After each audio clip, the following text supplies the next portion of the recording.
நம்ம எதை பற்றி பார்க்க போறோம்னா பெருந்தலைவர் காமராஜரை பற்றி ஒரு சில வார்த்தைகள் தான் பார்க்க போறோம். அகர முதல் எழுத்தெல்லாம் ஆதி பகவன் முதற்றே உலகு.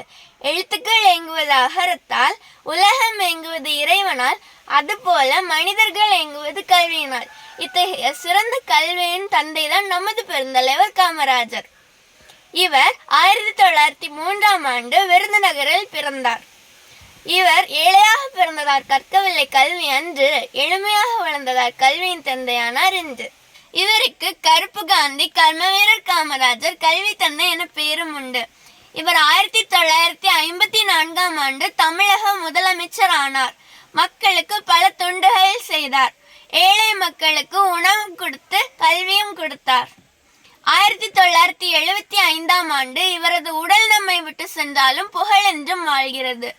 மலமிசை எங்கினான் மானடி சேர்ந்தான், நிலமிசை நீடு வாழ்வான். மலர்களின் நடுவில் ஒரு ரோஜா, மக்களின் மனதில் காமராஜா. ஏழைகளின் பிள்ளைகளும் படித்திடவே இலவச கல்வி தந்த முதல் மனிதர்.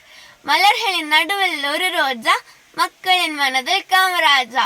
இந்தியா என்பது அவர் வீடு, இந்திய மக்கள் எல்லாம் அவர் பிள்ளை.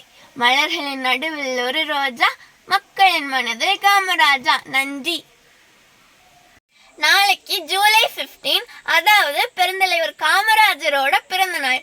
நமக்கு இன்னைக்கு கல்வி அறிவு இருக்குன்னா அதோட மெயின் காரணமே அவர் தான். அதனால அவரோட பிறந்த நாள் அன்னைக்கு நம்ம செலிப்ரேட் பண்ணி, குட்டியா செலிப்ரேட் பண்ணி ஸ்வீட் சாப்பிடலாம்.